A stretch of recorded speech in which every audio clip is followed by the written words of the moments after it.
When Blazing Saddles premiered in 1974, it did not disguise itself as a parody. It arrived as an act of cinematic sabotage. At a moment when the Western was already weakened but still treated with residual reverence, Mel Brooks chose not to critique the genre politely, but to dynamite it from within. Blazing Saddles does not mock the Western from a distance.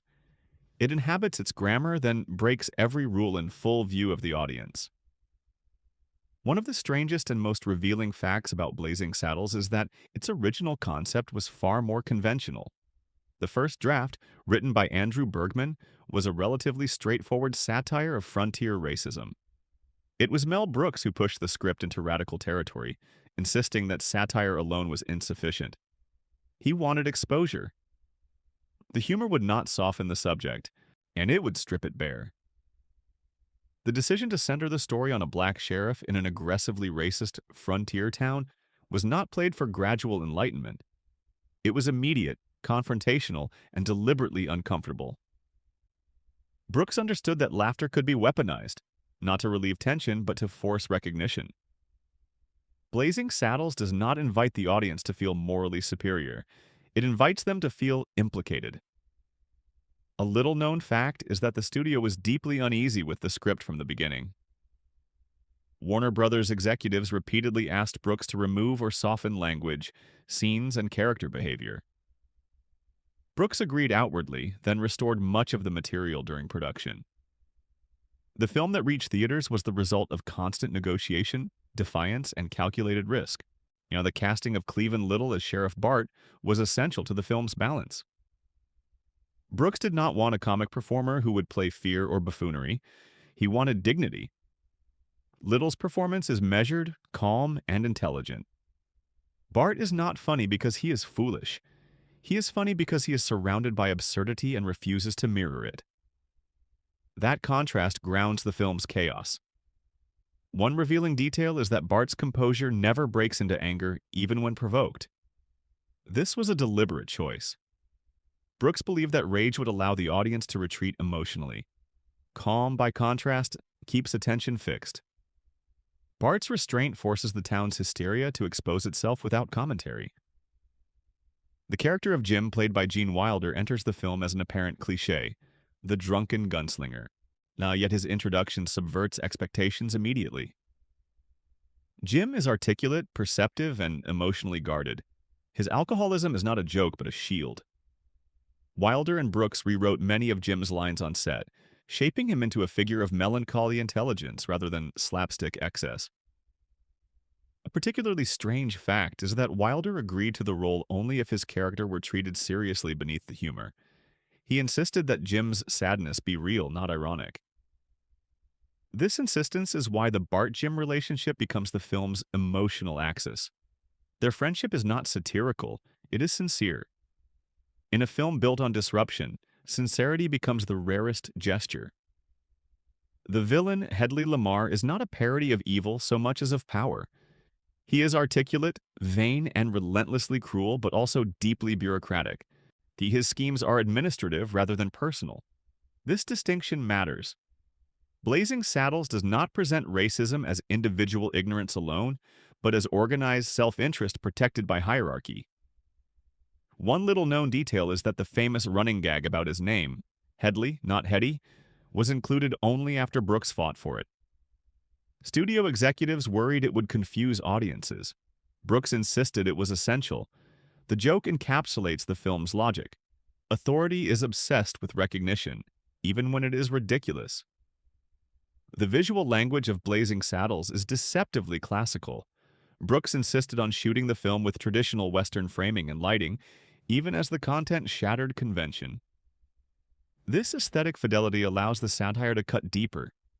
The joke works because the world looks authentic, and the film does not parody the Western visually, it corrupts it narratively. A fascinating production detail is that many background actors were unaware of how extreme the dialogue would be until filming.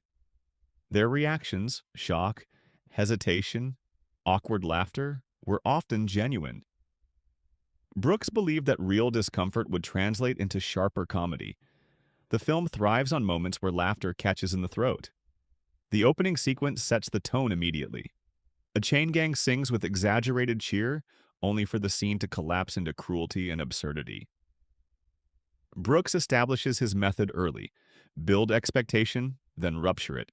The audience is trained from the first minutes to expect instability. One of the most daring choices in Blazing Saddles is its treatment of racist language. The words are not hidden or euphemized. Brooks exposes them in their raw form, stripping away the insulation of implication. This approach remains controversial, but it was intentional. Brooks argued that sanitizing language would sanitize history. The shock was meant to reveal, not endorse.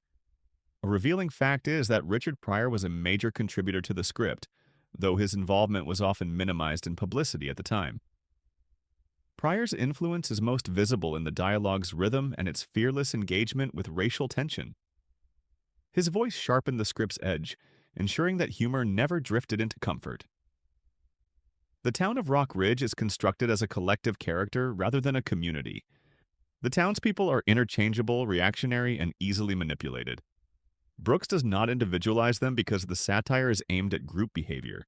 Rock Ridge is not a place, it is a mindset. The film repeatedly undermines the idea of frontier morality. Law, order, and justice are shown to be arbitrary tools, activated only when convenient. The sheriff's badge does not confer respect, it provokes panic. Authority, Brooks suggests, is often theatrical rather than ethical. One particularly odd detail is how often the film breaks rhythm deliberately. Jokes are allowed to run too long. Silence interrupts punchlines. Musical numbers appear and vanish abruptly. This instability prevents the audience from settling into passive consumption. Blazing Saddles keeps viewers alert by refusing to behave. The score, composed by John Morris, plays a crucial but understated role. It often mirrors traditional Western themes, creating a sonic expectation that the visuals immediately violate. Yet the music lends the film a sense of legitimacy that makes the absurdity sharper. Without that seriousness, the jokes would lose force. In its first movement, Blazing Saddles establishes its central contradiction. It is a broad comedy with a surgical aim. Every gag carries intention, every disruption serves a purpose. The film does not drift into nonsense, it marches toward it with discipline. What makes this opening act enduring is not simply its audacity, but its control. Brooks understands precisely what he is dismantling. He knows the Western's myths, its hierarchies, and its blind spots, and he uses laughter not to escape them, but to expose their fragility. Blazing Saddles begins then, not as a spoof, but as an intervention. It takes a genre built on order, masculinity, and mythic purity, and floods it with chaos, contradiction, and speech it was never meant to contain. By the end of this first part, the audience understands something essential. This film is not interested in playing fair.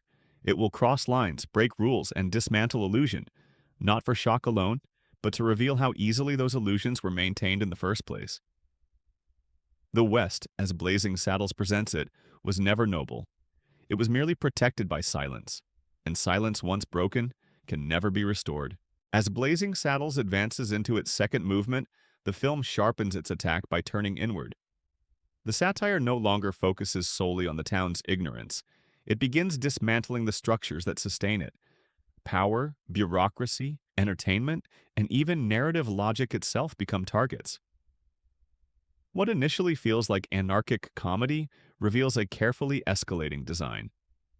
One of the most unusual aspects of this middle section is how deliberately the film destabilizes audience comfort. By now, viewers think they understand the rhythm. Provocation followed by laughter, tension released through absurdity. Brooks interrupts this expectation repeatedly. Jokes land without relief, scenes end too early or too late. The film begins to behave unpredictably, mirroring the instability of the world it depicts. A revealing fact is how the sheriff's authority remains theatrical rather than functional. Bart wears the badge, but the town never internalizes its meaning. Law exists only as performance. When order appears to be restored, it collapses immediately. Brooks uses this repetition to suggest that institutions without moral grounding are merely costumes, easily discarded. The alliance between Bart and Jim deepens during this phase, and its importance cannot be overstated. Their partnership is not built on ideology but on recognition. They see through the town's rituals and refuse to participate in them sincerely. This shared awareness isolates them, but it also gives them leverage. In Blazing Saddles, intelligence is not power, but it is survival. One subtle detail is how their conversations are often framed in quiet, yet contained spaces, a jail cell, a porch, a campfire, contrasting sharply with the chaos of the town. These moments slow the film down. Brooks allows reflection to coexist with farce, reinforcing that comedy does not negate seriousness. It can coexist with it, even sharpen it. The character of Hedley Lamar becomes more grotesque in this middle act, not through exaggeration but through exposure. His plans grow increasingly petty and destructive, driven not by ideology but by ego. He does not care about the town, the West, or order.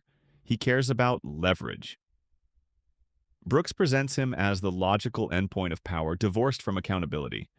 A lesser-known fact is that Hedley's dialogue was deliberately written to be verbose and self-indulgent. He speaks in long, elaborate sentences that delay action. This is intentional. Brooks wanted the villain to resemble a bureaucrat rather than a bandit. Violence in this world is most dangerous when it is processed through paperwork and procedure. The film's treatment of racial hostility becomes more pointed here. Early shock gives way to repetition, and repetition reveals emptiness. The insults lose their sting not because they are acceptable, but because they are unimaginative. Brooks exposes bigotry as intellectually lazy.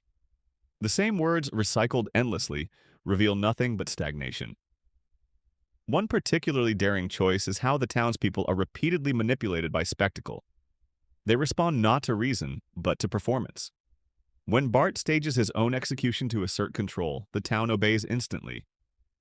This moment is crucial. It demonstrates that power in Rock Ridge is not held by conviction, but by whoever controls the narrative in the moment. A little-known production detail is that this scene was nearly cut for being too clever. Brooks refused. He understood that the joke carried the film's thesis. Authority is often maintained through illusion, and illusion requires audience participation. The townspeople comply because they want the story to make sense. The middle section also expands its critique to include the Western genre itself. Familiar tropes, showdowns, cavalry charges, heroic speeches are introduced only to be undercut. Timing is sabotaged. Music cues mislead. Expectations collapse. Brooks is not merely parodying cliches, he is questioning why they ever worked. One striking example is how violence is framed. Gunfights occur, but their outcomes are rarely satisfying. Shots miss, plans unravel, the consequences are deferred. The Western promise of clean resolution is denied. Blazing Saddles insists that violence is not clarifying. It is chaotic and often ridiculous. The film's use of extras becomes more pointed in this phase. Crowds move as one, panic as one, celebrate as one. Individuality dissolves. Brooks uses mass behavior to critique herd mentality. The joke is not that the townspeople are stupid, but that they are interchangeable. Their beliefs shift instantly when convenience demands it. A revealing detail is how often characters speak past one another. Dialogue overlaps, responses ignore questions, conversations derail. Communication fails constantly. This is not random. Brooks is illustrating how systems collapse when language loses meaning. Words become noise and noise becomes control. The musical interludes during this section grow increasingly intrusive. Songs interrupt narrative momentum, calling attention to themselves as artificial constructs. Brooks is not interested in seamless storytelling. He wants the audience to notice the machinery. Entertainment, he suggests, is part of the system being critiqued. One unusual fact is that several jokes in this section deliberately reference contemporary Hollywood rather than the Old West. These anachronisms are not accidents. Brooks wanted the satire to escape period confinement. By collapsing historical distance, the film argues that the attitudes on display are not relics. They are persistent. The breaking of the fourth wall begins subtly here. Characters comment on the script, acknowledge their roles, and question the logic of their own actions. These moments prepare the audience for the film's later, more radical disruptions.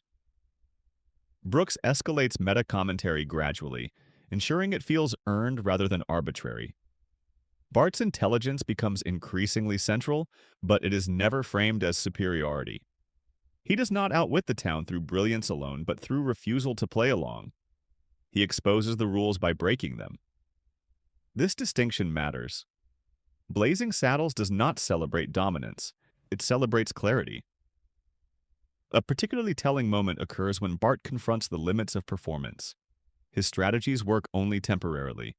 Illusion buys time, not transformation. The town remains unchanged. Brooks is careful not to suggest that satire alone can reform society. Exposure reveals rot. It does not cure it. Jim's character reaches deeper emotional territory here. His cynicism is revealed as exhaustion rather than detachment. He has seen this world fail before. His humor is defensive, his distance protective. Wilder's performance anchors the film emotionally, preventing it from dissolving into pure chaos. One lesser-known fact is that Brooks encouraged Wilder to underplay his jokes. He believed that restraint would make the absurdity around him sharper. This decision pays off. Jim becomes the film's moral compass, not through speeches, but through presence. The middle act of Blazing Saddles is where its ambition becomes undeniable. It is no longer content to shock. It wants to destabilize. The jokes grow riskier, the structure looser, the targets broader. Brooks begins dismantling not just racism and genre, but the very idea of narrative containment. By the end of this section, the audience senses that the film is building towards something more radical than resolution. The satire has outgrown its setting. The West can no longer contain it. The rules have been exposed, ridiculed, and exhausted. What remains is escalation, not in volume, but in implication. Blazing Saddles has shown that the myths it attacks are hollow. The next step is to step outside them entirely. This second movement does not prepare the viewer for closure. It prepares them for rupture. The comedy tightens, not because it is becoming safer, but because it is becoming more dangerous. Brooks has cleared the ground. The illusion has cracked. And once illusion is broken, there is no reason to remain inside the story that sustained it. As Blazing Saddles enters its final movement, the film stops pretending that it belongs to the Western genre at all. What began as satire now becomes demolition. The story does not resolve itself. It abandons itself. Mel Brooks makes a decisive choice here. Instead of repairing the broken mythology he has exposed, he tears through the frame and shows the audience the machinery behind it. Comedy gives way to confrontation, not with characters, but with cinema itself. One of the most extraordinary facts about this final act is that it was conceived as a direct response to narrative exhaustion. Brooks believed that the Western could no longer be concluded honestly. Any conventional ending would reaffirm the very myths the film had spent 2 hours dismantling. His solution was radical. If the genre cannot contain the truth, the film must escape it. The famous collapse of the narrative wall, where the action spills beyond the Old West and into the film studio, is not random absurdity. It is structural commentary. Brooks is declaring that the story has run out of moral credibility. The Western town cannot be saved because it was never real in the first place. It was always a stage, sustained by audience agreement. A little-known detail is that this ending was inspired partly by Brooks's frustration with test screenings. Some viewers laughed comfortably at earlier scenes without engaging with the critique. Brooks realized that as long as the audience could remain inside the story, they could distance themselves from its implications. Breaking the film open was his way of denying that escape. When characters physically crash through sound stages, dressing rooms, and neighboring film sets, Blazing Saddles makes its boldest claim. Racism, hypocrisy, and myth-making are not confined to history or genre. They exist wherever stories are produced, sold, and consumed. Hollywood itself becomes part of the joke, and the indictment. The sudden appearance of other genres during the climax is deliberate. Musical numbers, period dramas, and contemporary settings collide chaotically. Brooks is not being whimsical. He is exposing how artificial genre boundaries are. The same power structures repeat themselves under different costumes. Changing the set does not change the system. One particularly revealing fact is that many of the actors were not informed of the full scope of the ending until shortly before filming. Brooks wanted genuine disorientation. Any of the confusion you see on screen mirrors the confusion he wanted the audience to feel. Comfort dissolves. Laughter becomes nervous. Expectation collapses. The character of Bart remains remarkably consistent throughout this chaos. While the world around him disintegrates, his demeanor does not shift into absurdity. This consistency is essential. Bart does not belong to the illusion, and therefore he survives its collapse.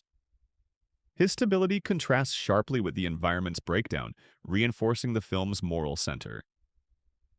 Jim's role in the finale is equally telling. He participates in the chaos but never celebrates it. His cynicism proves justified. The world does not improve, it merely reveals itself. Jim's detachment is no longer defensive, it is accurate. The ending validates his skepticism without glorifying it. A subtle but crucial detail is that the villains lose significance once the story collapses. Hedley Lamar becomes irrelevant, stripped of authority by the destruction of narrative order. Power, the film suggests, relies on structure. Once the structure is exposed as fiction, power loses its grip. This is not victory through force, but through revelation.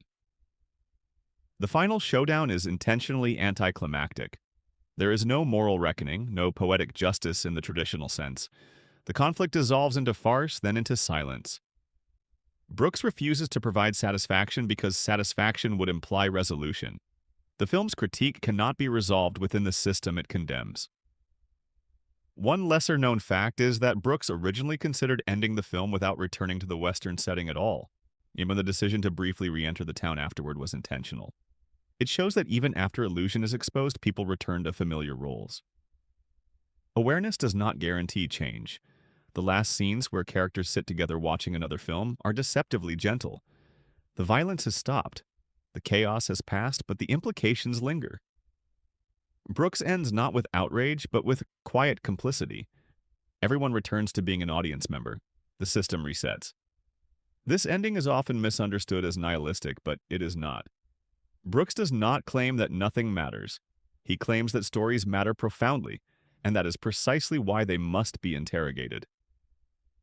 Blazing Saddles argues that laughter without awareness is dangerous, but laughter with clarity can dismantle lies. A revealing detail is that Brooks resisted adding any explicit moral statement at the end. No speech, no lesson, no summary. He trusted the audience to connect the dots. This restraint is what gives the ending its lasting power. The film does not instruct, it implicates. The final moments reaffirm the film's core argument. Racism, hypocrisy, and myth survive not because they are convincing, but because they are familiar. They persist through repetition, genre, and entertainment. Blazing Saddles breaks that repetition by refusing to end properly. The brilliance of this conclusion lies in its refusal to comfort. The audience is not allowed to leave feeling cleansed or reassured. The laughter fades into awareness. The Western is not redeemed. Hollywood is not absolved. The viewer is not excused. Yet one particularly striking fact is that Blazing Saddles became more controversial over time, not less. As cultural distance grew, the film's refusal to soften its language or critique became more visible. Its relevance did not fade with context, it sharpened. The final act confirms that Blazing Saddles was never simply a comedy. It was a controlled act of rebellion against narrative complacency. Brooks understood that satire which behaves politely becomes decoration. Satire that misbehaves becomes revelation. By tearing through the screen, the film insists on a final truth. Stories shape belief, belief shapes behavior, and behavior sustains systems. To change any of it, one must be willing to destroy the illusion that stories are harmless. Blazing Saddles ends not by closing a chapter, but by burning the book. It leaves behind not answers, but questions about genre, power, laughter, and responsibility. That is why the film endures. Not because it is outrageous, but because it is precise. Not because it shocks, but because it refuses to lie. When the dust settles and the screen goes dark, what remains is not the memory of jokes, but the recognition that the myths we inherit only survive as long as we agree to believe them. And once belief is broken, the story can never be told the same way again.